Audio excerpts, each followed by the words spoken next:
हाँ जी, मेरे प्रभु जी, सभी को मेरा नमस्ते प्रणाम। प्रणाम प्रभु जी। हाँ जी, प्रभु जी प्रणाम।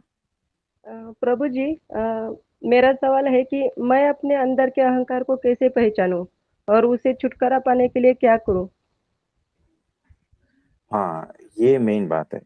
भगवान की कृपा होती है ना, तो ही आप अपने दोष को पहचान पाते हो कि मेरे में ये दोष है, मेरे में ये है ना। वो बिना कृपा का होता नहीं है। तो अगर पहचानने में कुछ कुछ आ रहा है ना, तो समझना कि अब कृपा बढ़ने लगी है। यानी मेरे गुस्से को पहचानता हूँ कि ये गुस्सा आ रहा है और ये अच्छा नहीं है, न मेरे लिए न दूसरे के लिए, इससे बहुत हानि पहुंचती है। अब इस गुस्से का क्या क्या करूं।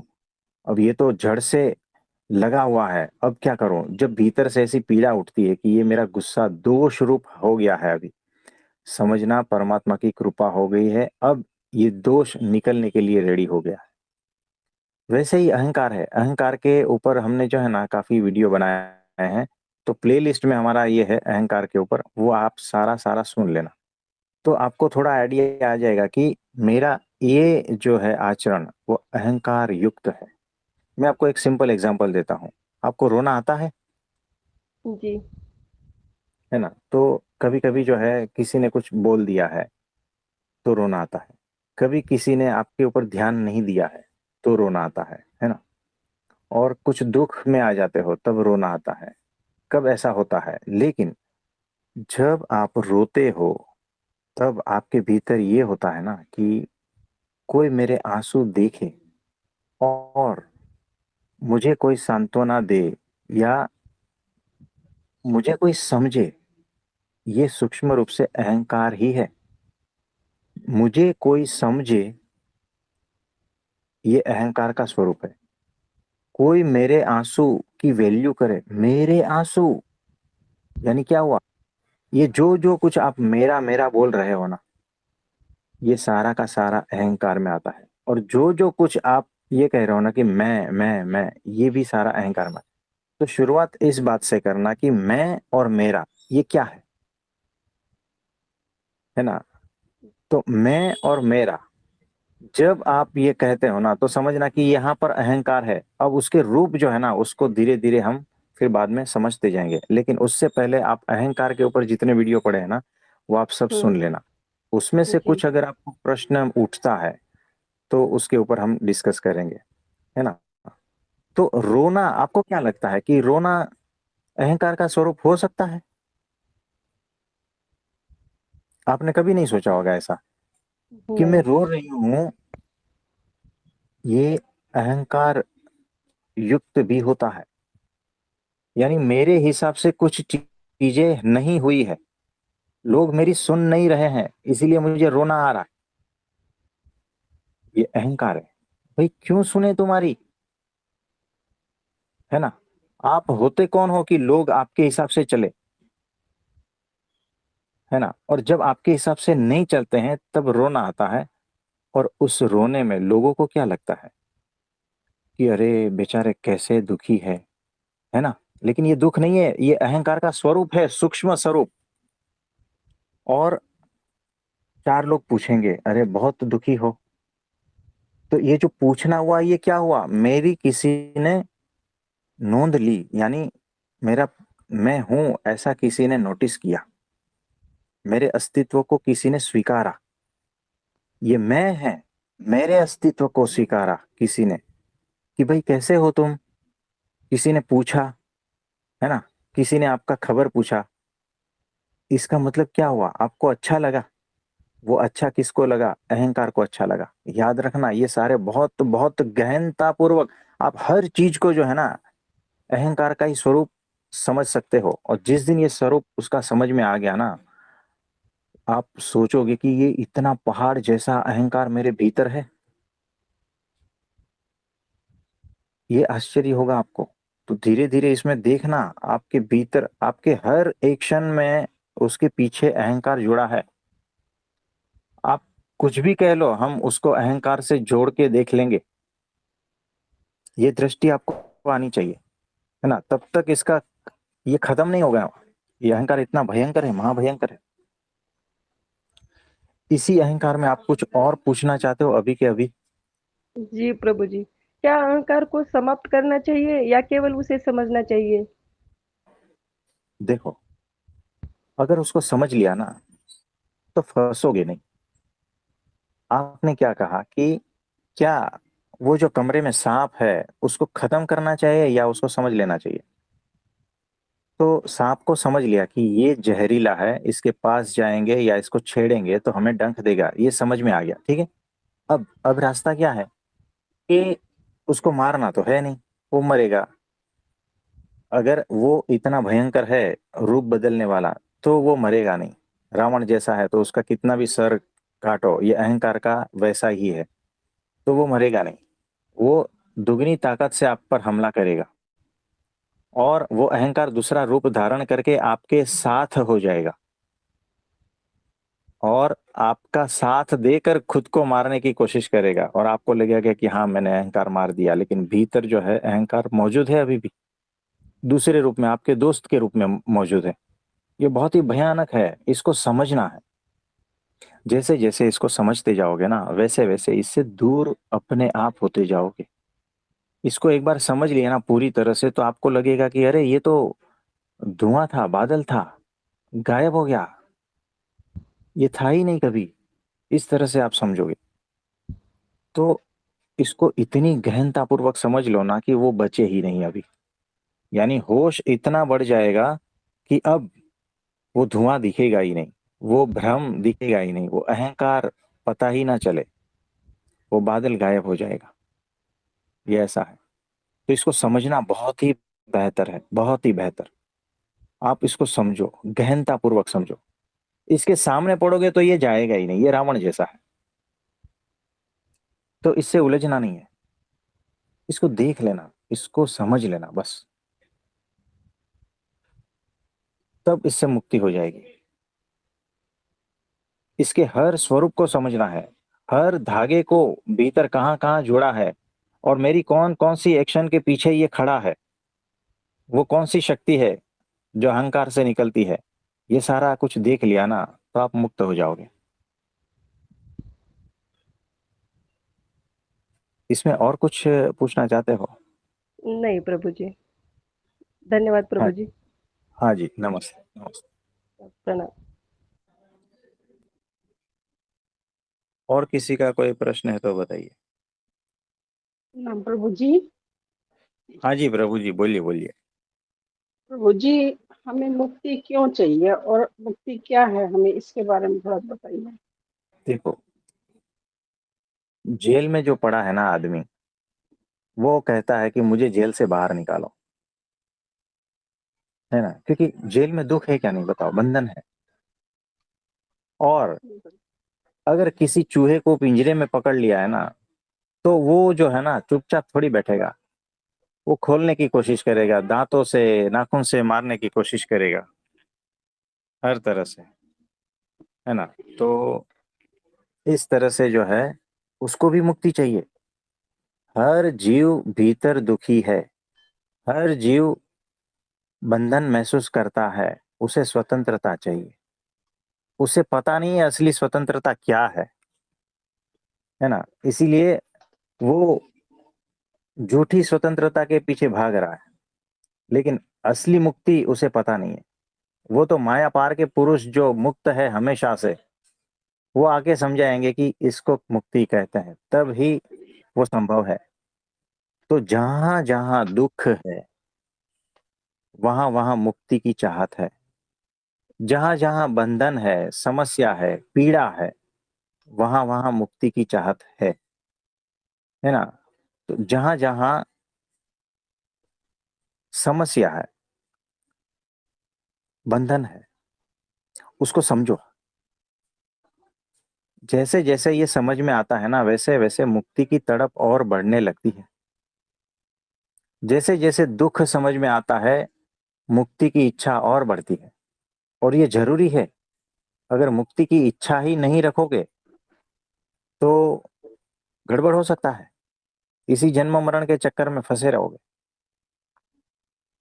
तो ये इच्छा जरूरी है, ये कामना जरूरी है, ये मुक्ति चाहिए, ये भीतर से जो भाव उठ रहा है ना, ये भी जरूरी है।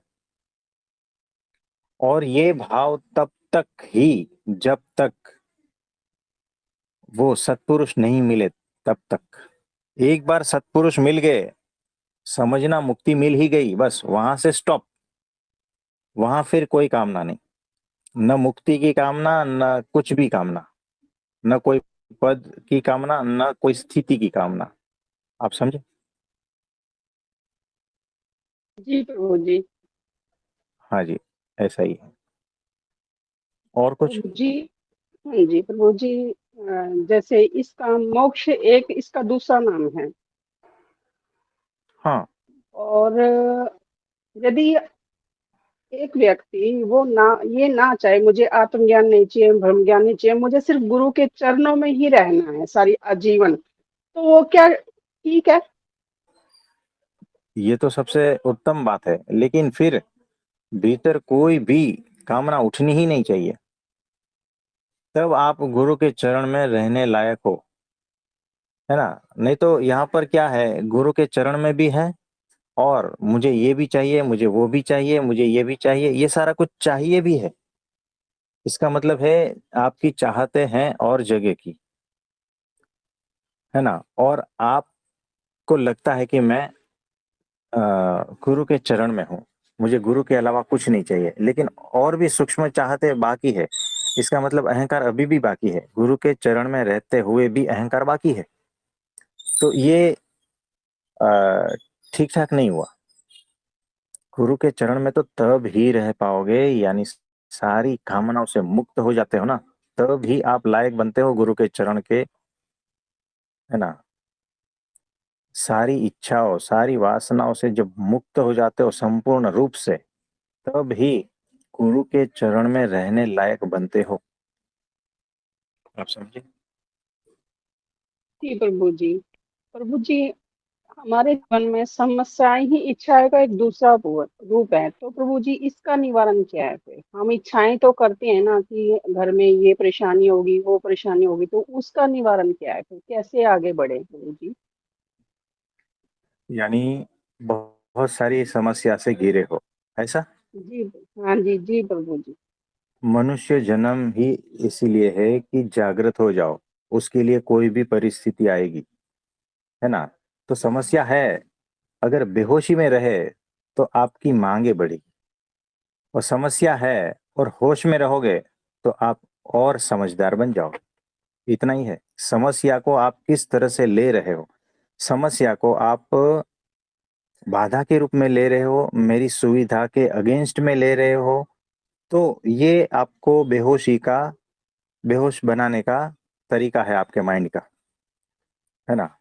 आपकी समझदारी उतनी नहीं है कि आप इसमें से जाग जाओ, आपकी समझदारी उतनी है कि इसमें से मैं कैसे सो जाऊं, यानी मैं इसका निवारण करूं। अगर निवारण होता है पूरी तरह से तो ठीक है, प्रयत्न करते रहना है, लेकिन ये पूछना है कि इस निवारण से करोगे क्या, है ना? तो हमारे पास आते हैं लोग, वो जिम जाते हैं, बॉडी बनाते हैं, फिर हम उसको पूछते हैं ये बॉडी का करोगे क्या? बस पता ही नहीं उसको क्यों बॉडी बना रहे हैं, बस अच्छा दिखना है। तो अच्छा दिखने के लिए तुम यहाँ पर पैदा हुए हो? नहीं, फिर लोग आकर्षित होते हैं ना, मेरी तारीफ करते हैं, तो ये क्या हुआ? ये अहंकार का ही स्वरूप है। तुम्हें ये तक पता नहीं है कि तुम बॉडी क्यों बना रहे हो, तुम्हें ये तक पता नहीं है कि तुम जिंदा क्यों हो, तुम्हारा ध्येय क्या है ये भी तक पता नहीं है, और ऐसी बेहोशी में चले जा रहे हो। दवा लेने आते हैं, हम पूछते हैं भाई तुम्हें दवा क्यों चाहिए? नहीं, बस अच्छा होना है। अच्छा होके क्या करोगे? नहीं, बस खाना पीना खाएंगे, मौज मजा करेंगे, पिक्चर देखेंगे और गप्पे शप्पे लड़ाएंगे। तो उसके लिए अच्छा हो रहे हो क्या? अरे भगवान के रास्ते चलना है इसीलिए अच्छा हो रहे हो, ये तुम्हारी समझ में नहीं आएगा। शरीर थोड़ा ज्यादा टिकेगा तो मैं भगवान की अच्छी तरह से सेवा कर पाऊं, इसीलिए बॉडी बना रहा हूं, ये तुम्हारी समझ में नहीं आएगा। तो हर परिस्थिति का आप किस तरह से उपयोग करते हो, उस परिस्थिति को किस तरह से देखते हो, इसी से ही आपको हमें पता चल जाता है कि आप कौन सी दिशा में जा रहे हो, है ना। तो परमात्मा की दिशा में जा रहे हो या उल्टी दिशा में जा रहे हो, यही है और कुछ नहीं है। समस्या तो रहेगी ही।